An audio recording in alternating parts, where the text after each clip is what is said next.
Sides, totals, and props. We have it all here, including best bets right here on PuckTime. Welcome into WagerTalk TV. I am Andrew McGinnis, and I have Carmine Bianco joining me. You can find all of our work over at WagerTalk.com. Of course, 3 games to get into today. We're going to start things off with the Boston Bruins and New Jersey Devils as they go head-to-head. We'll keep things going with the Penguins and my Montreal Canadiens, and then we have the Los Angeles Kings and Winnipeg Jets going head-to-head.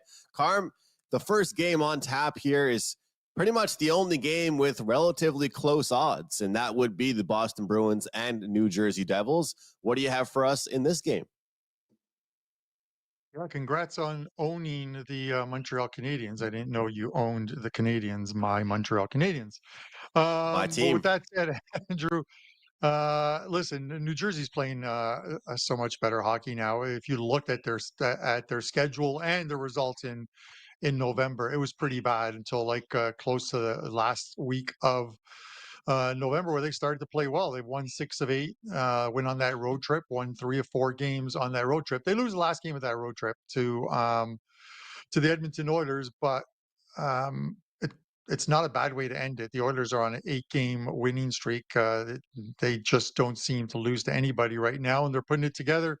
So you can sort of chalk that one up to the Oilers just being a very hot team right now. And, there's an empty net goal in that game, finished 4-1. A respectable loss, if you want to even call it that. A loss is a loss. Now they get the Bruins. Bruins last couple of games, they've split them out, but they lose to the Sabres. And in that Sabres game, man, it was a slow start for them. The Sabres were all over them that first period. I think they outshot them something like 15-3, 4 or 5, something like that. And then it was sort of the same thing. Arizona all over the Bruins in that first period until the Bruins sort of took over. But slow starts for the Bruins.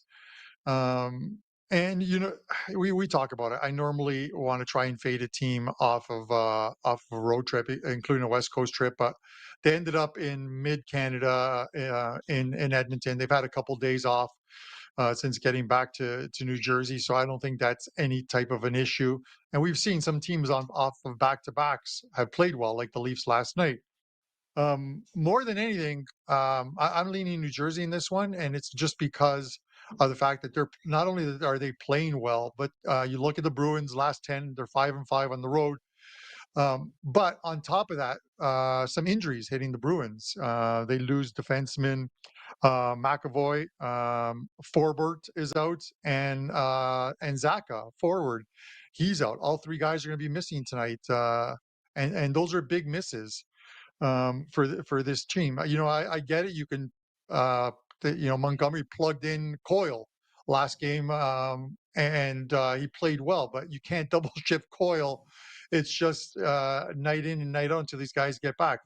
They've gone down to the minors to bring up 1 or 2 players for tonight's game, but when you're missing 2 or 3 guys on a well-oiled machine like the Boston Bruins, it's going to have some type of an effect on you.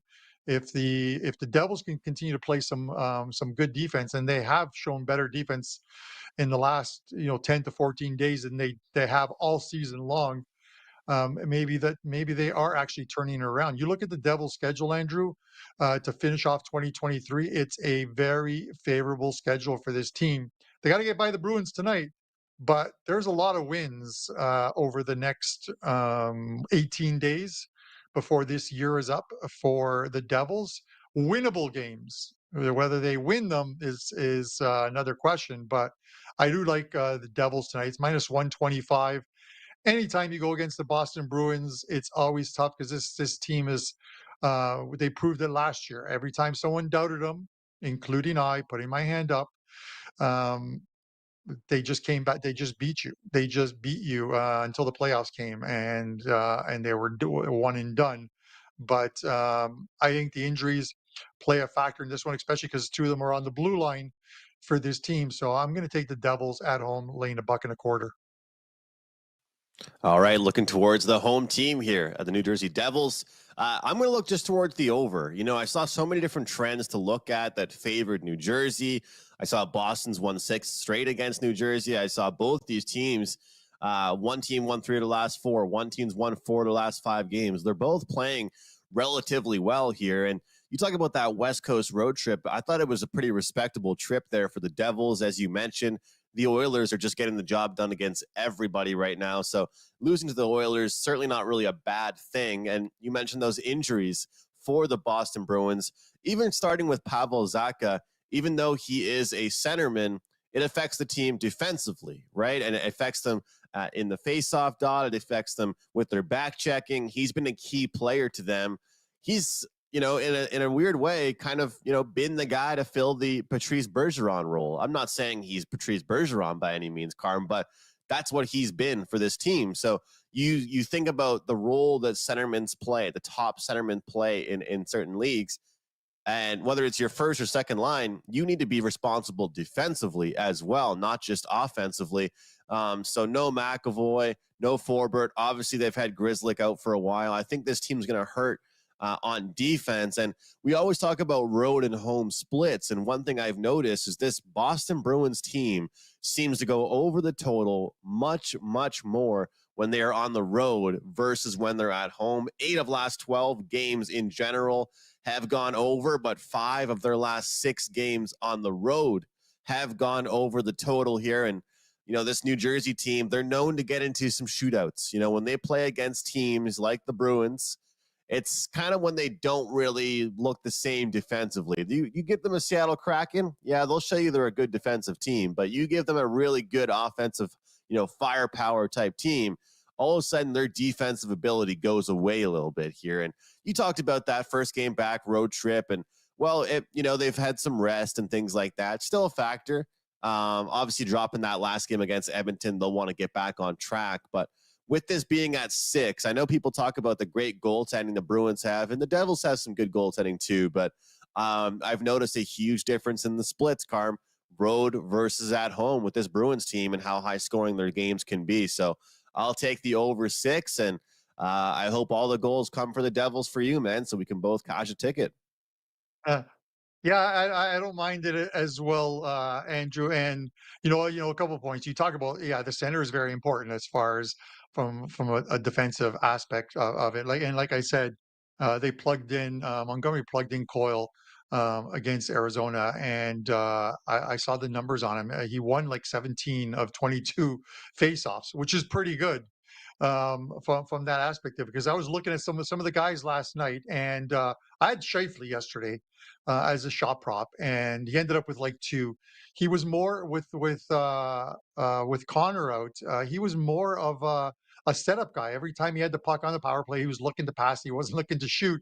But I looked at his last 10 or 15 games as far as faceoffs won, faceoffs lost. He's like a 45 to 50% faceoff guy. Those are tough because you need very good faceoff guys. So Cole did a fantastic job stepping in, winning 17 and only losing 5 as far as faceoffs go. So those guys are important to you. But having guys out of the lineup is always a tough one because we just figure, okay, it's the next man up mentality. But sometimes you got to rejig those lines. You've got to find new pairings, and sometimes it just doesn't click right away. So I do agree with your overplay on it, even though I'm not going to get to the window on it, just because New Jersey at home has been. We've seen them. It just seemed like their first 10 or 15 games all went over the total. They weren't playing any defense. They were scoring some goals, a lot of team speed. The one interesting fact is, and I mentioned this, their last game at home was against the San Jose Sharks, the game they lost 6-3. And that was the one where I said to take the Sharks first period because New Jersey has yet to lead at home after the first period. Well, they still have not led at home at the end of one period of play. Does that come into it tonight? If you want to take the Bruins plus a half a goal in that first period, you're going to have to lay some juice. But you've got that stat on your side that it taking plus a half with the visiting team has cashed in every single New Jersey home game thus far this season. That's a really cool stat, Carm. Not cool for the Devils, but that's interesting. They cannot start the games on a strong note whatsoever. Guys, you want to mention that tomorrow, as part of our customer appreciation that we have been doing, half off Thursdays. Every package available, daily package you can find from all of us here at WagerTalk.com will be half price. Starts at midnight Pacific time tonight. It will be all plays, all sports. So it will not just be plays for that day. It will be a chance to get a football play at a discount, whether it's a UFC play for the weekend, a soccer play for the weekend, whatever it may be, you can get that play tomorrow half off. So I'm looking forward to it. Obviously, we will have some football plays going on. I know I'll have some hockey plays up for that packed card we have tomorrow. So 50% off Thursdays, half off all packages. And there's a great graphic there of our team here at WagerTalk.com. They stuck us in the back there, man. Like, Kevin Dolan's in front of me in that picture, and he looks like my physics teacher back in high school. He literally looks like my physics teacher. Look, they stuck us right in the back, and he either looks like my physics teacher or our parole officer. I'm not one of the two, but where's your smile, great Carl? graphic. Where's your smile, man? I never smile. Listen, my wife, my wife says to me now in anytime we take pictures, she's like, smile, man. She goes, I have the Chandler smile. If you ever watched Friends and Chandler just couldn't smile in pictures, he just looks so awkward. That is me. I have the Chandler smile now. My pictures look absolutely horrible when I can't smile. I don't know what it is, man. Maybe Just life gotta is get just someone to beating tell me you a up joke. after 5 years, or it's tough to smile when you're off to a very slow start in NHL. But I am going to pick it up. I am telling you, we're going to have a great 18 days to end this month, and then 2024, we're just going to zoom, zoom, zoom. You heard I it, look forward Andrew. to it, You heard Carl. it here. Look forward to it. This is the time, man. This is the time you get going. 11/13 on Hump Day in December 13th. You heard it right here. Chris, clip this one, please, if you're watching. We will replay this video at some point. I'm not happy because I left a lot of winners on the board last night on the desk. I gave out so many picks, and I talked about so many picks I liked, but I just couldn't get to the window with so many of them. Like Detroit, team total. My Penguins team total hit. And speaking of this Penguins team, they finally broke a streak, Carm. They were 0 for 36 on their power play, and they actually scored 2 power play goals. And what do you know? They won the game that they did that in. They're minus 155 tonight. Take back plus 130-ish ballpark here on Le Habitant. Total at 6 in this contest here.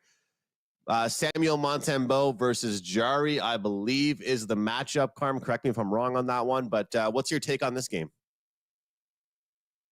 Yeah, I'm seeing right now Montembeault and Nedeljkovic for Pittsburgh. We'll see if either one of them gets confirmed. The only goalie I've seen confirmed thus far in the games that we're doing is for Winnipeg, Hellebuck. But this is game 2 of the dad's trip for the Pittsburgh Penguins, if that means anything to you guys.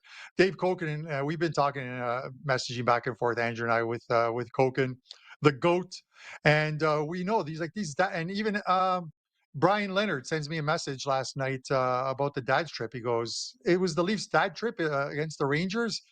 I'm like, yeah. He goes, I knew that. And he's like, well, thanks for letting me know, man, because teams seem to play better. I don't know why, Andrew. With the mom's trips, with the dad's trips, they just don't want to disappoint their parents. The Leafs' dad's trip started against the Islanders. They lose that one in OT, but came back, and Tavares gets 1,000 points in front of the dads, so that was great for them. And then they beat the Rangers, and boy, did they beat the Rangers.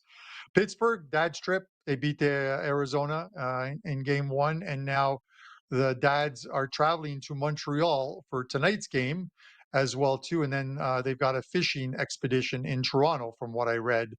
But the dad's trip ends in Montreal tonight. So if you're one of those ones who believes in that, sort of like the zigzag theory, like, does a team really play that much better, Andrew? You're gonna have to tell me that. Montreal is, listen, Pittsburgh got a win, and I like teams that get the wins when they really need them, and scored some goals to sort of double up. Doubling up against this Montreal team who have had my number this season is tough because every time I go against Montreal, they seem to play one of their better games. Even though they lose, they find a way to cover the number, whether it's up the puck line or get it into OT, which kills like a regulation bet. And Montembeau's playing well. Signs that contract.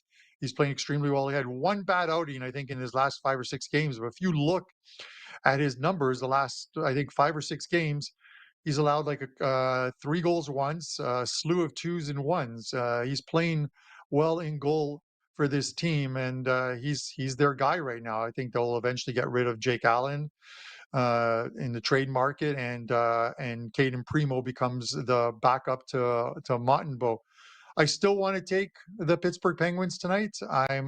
It's not going to make my card. I'm going to plug my nose while I take it because it really stinks, but I'm taking the Pittsburgh Penguins minus 150 tonight. I apologize in advance, Don Buster and Andrew McInnes. That is okay, Carm. That is okay. That's a team that needs to get going. They finally got going yesterday. They got a win. They put 4 goals on the board. They got 2 power play goals, as I mentioned. So it's funny. So between these teams, I've been really into the totals these days. So 10 of last 12 games for Pittsburgh have gone under. 7 of the last 9 games for Montreal have gone under. But where's the number here? We have seen 5 of the last 6 between these two clubs go over the total. So do you care about recent form in general, or do you care about matchup history? And I even look back, and I just remember whenever these teams get together, it seems like you get exciting games. It just seems that to me. And I'll tell you, I've been having a pretty good read on this Canadiens team this year. Like, I think I've already surpassed the amount of wagers I made in Montreal games the past 2 seasons this year.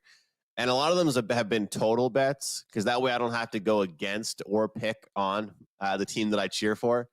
And I actually like the over in this game as well. And, I've been taking some unders with the Canadiens because their scoring's been struggling, because, they're not able to convert on their power plays in certain ways. But these are scenarios that I've seen them kind of snap out of it, right? Like, even though they haven't, it's funny because a lot of fans right now have been complaining because I don't like the word tank.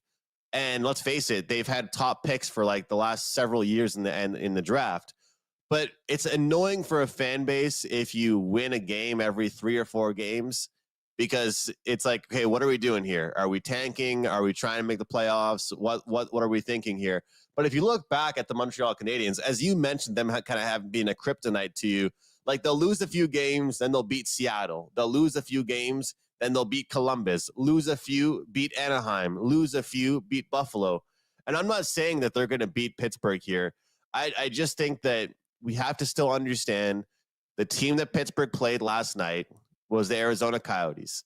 They have speed, they have talent, but they weren't at home. And just like Montreal, Arizona plays way better hockey, almost a different brand of hockey, when they are at home. I like the fact that Martin St. Louis has been sticking with the same line pairings. At the start of the year, he was mixing up his lines all the time. Obviously, they were getting injured quite a bit. That played a role into it as well. But I just think overall, when these teams clash, we see a lot of speed. We see a lot of power plays. I would not be shocked to see a high-scoring affair in this one. You mentioned Sam Montembeau. Couldn't agree more with you, Carm. He's been clearly the best out of the 3 of them. I think they almost wanted Jake Allen to be better, so that way he would be open to the trade market. The only problem is he does have a little bit of a cap restraint. They're paying him a decent amount, so it's harder to trade someone that's getting a handful versus someone that's not making very much. But it is very weird for a team to still be dealing with 3 goaltenders. Here we are in the middle of December. But back-to-back games, man. I don't mean to sound like that guy, but I guess I looked at the board, looked at the games we picked. I'm hoping for goals on these 2 games, man.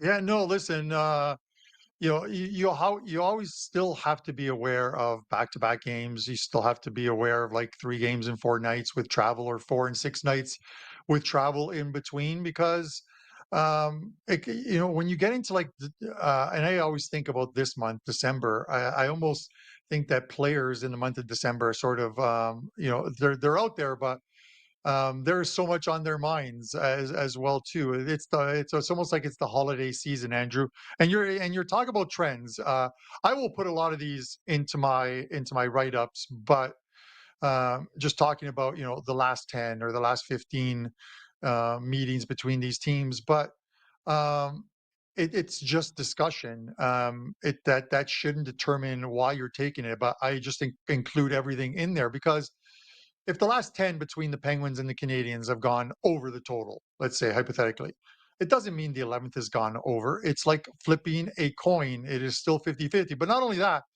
but 10 games ago, which could have been 4 years ago, the lineups were completely different. The goalies were different. I get there's historical trends.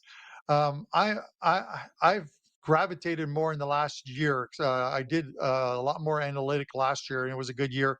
This year, it's got to get better from that point. But is trends for this year and applying them to this year. When someone says they've won 12 straight in Washington, well, maybe that's right, but 6 of those were with none of these guys on either team playing in that game. So what Right. does it matter? You think they're in the dressing room saying, God, we haven't won here in 12 years. We've got to win tonight. So from that historical point of view, I just don't see it. Trends can be important, but and we all use them, but it's not the make or break on taking a play.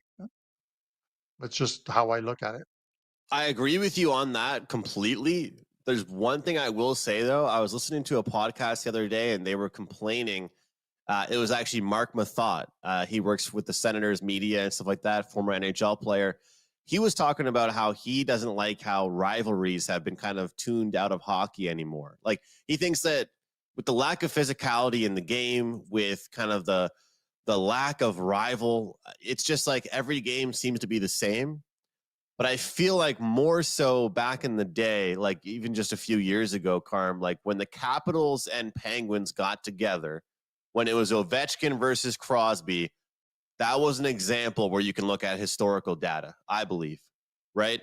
When you look at certain matchups, when you looked at Toronto versus Montreal, that, Eastern Conference rivalry, I think you look at even when San Jose was really strong, you had the Dallas Stars and San Jose, that little rivalry they had, the LA Kings and the Edmonton Oilers.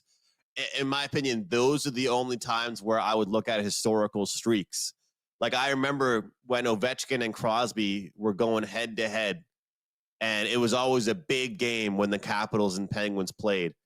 All of those games went over the total, and it was awesome because it was like, first of all, everybody wanted to see those two guys go head to head. I remember there was one game, I'm sure you'll remember, both Crosby and Ovechkin scored a hat trick in the same game.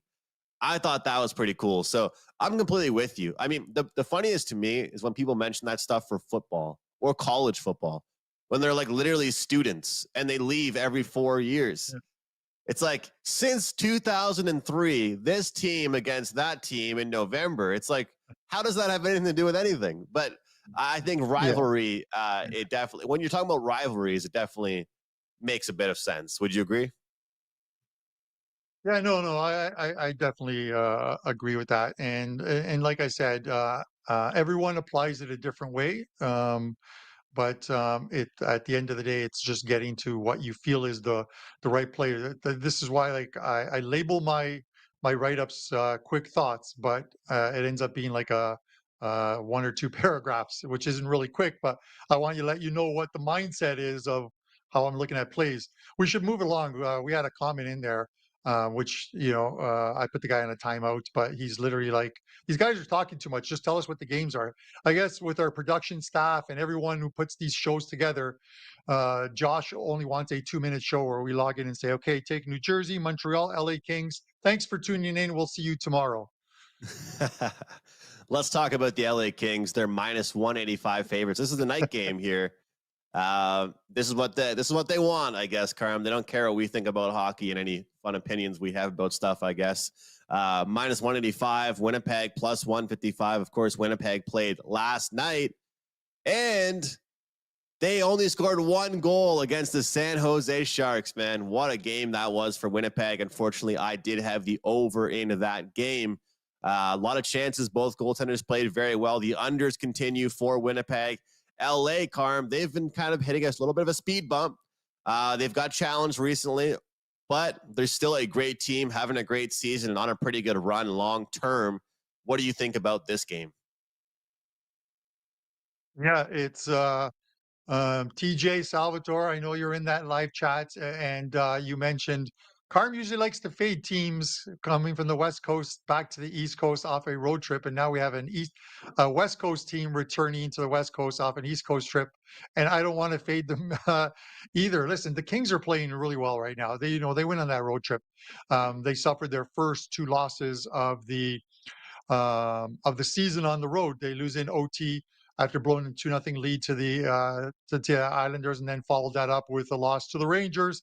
Now return home, but they're getting, we saw it with the Jets yesterday. With Kyle Connor out of the lineup, they don't look the same.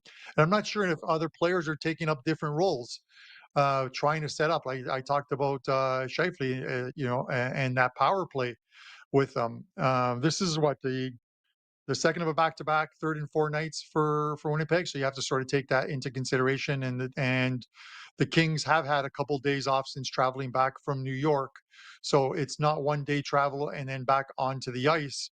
But again, those travel days, it isn't something that it is carved in stone that you have to fade a team off of that, because you look at, lo and behold, the San Jose Sharks, 6-game road trip, started in the East Coast, finishes in Vegas, 6 games over 11 days. They have 1 day of rest, which was their travel day, and they win last night again, and they win pretty much convincingly. They looked good. So, what does that tell you? Again, it's not a hard and fast rule. You have to apply it to other things in place. I like the Kings here.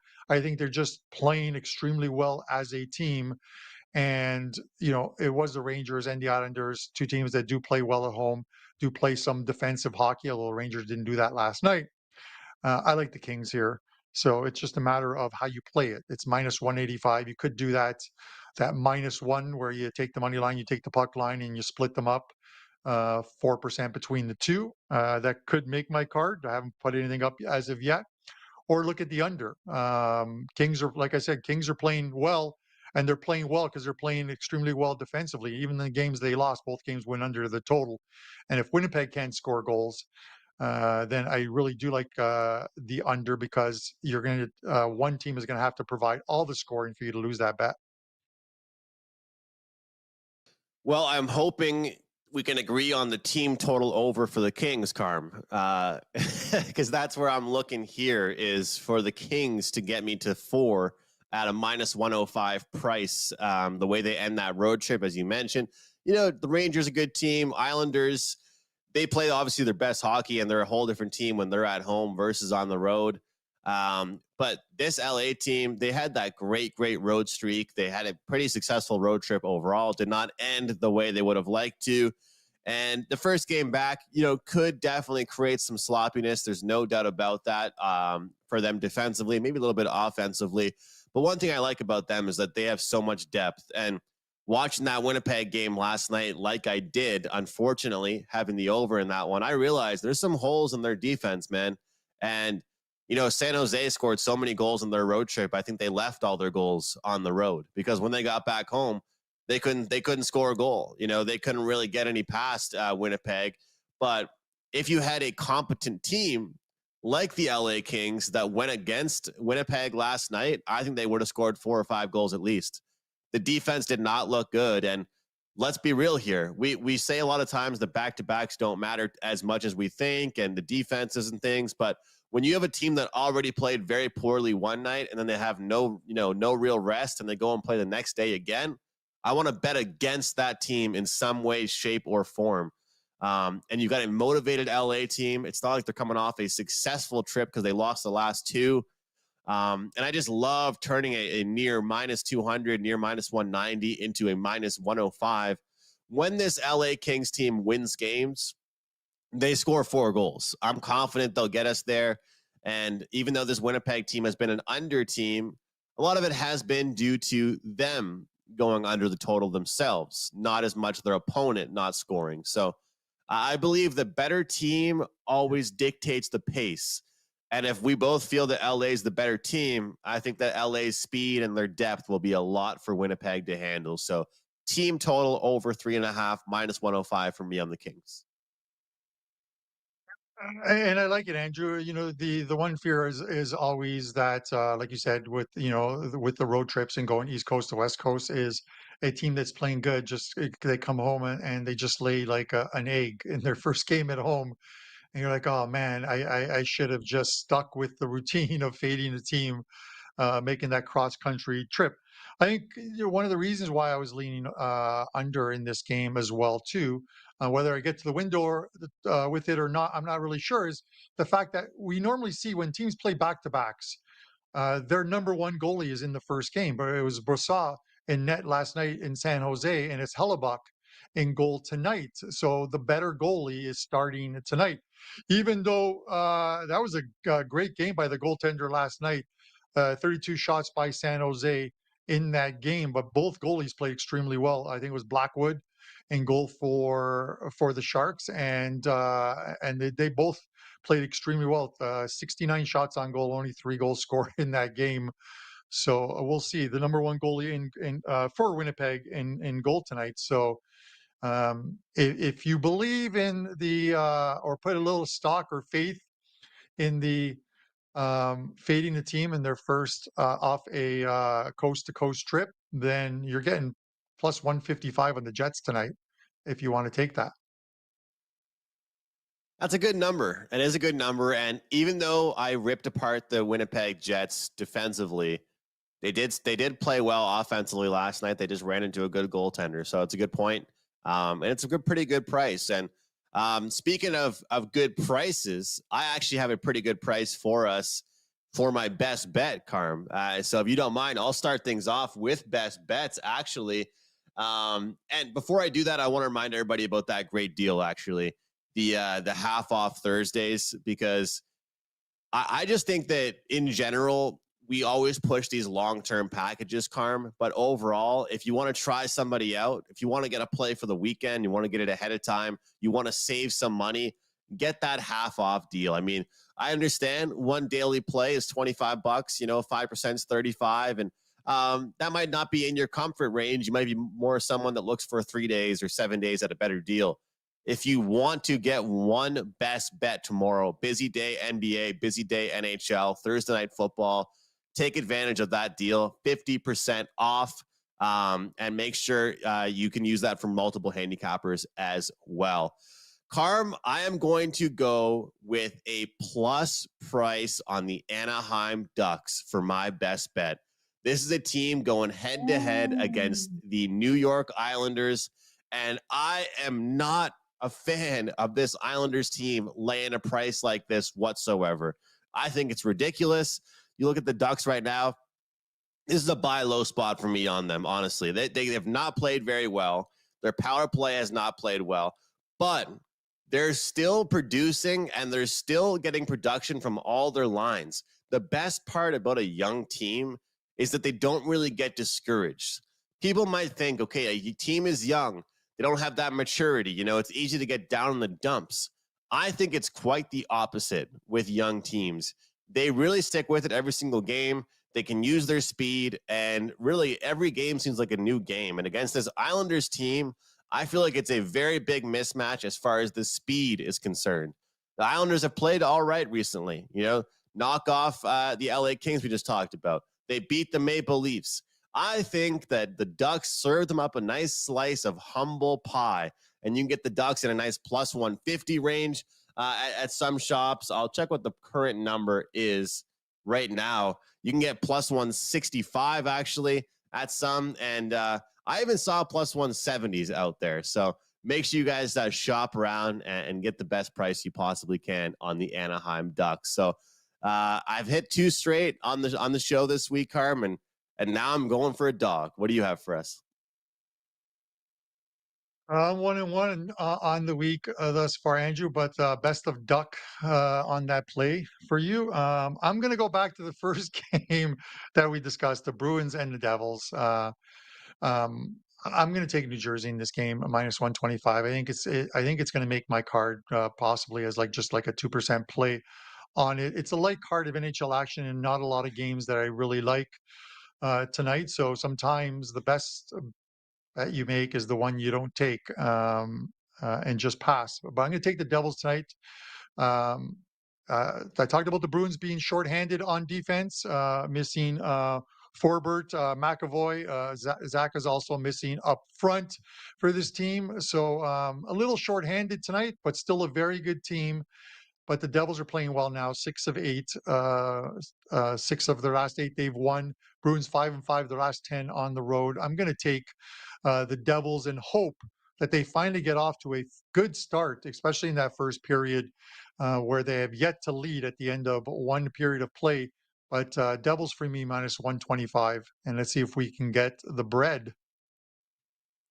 Let's cash some tickets, man. Anaheim Ducks, New Jersey Devils.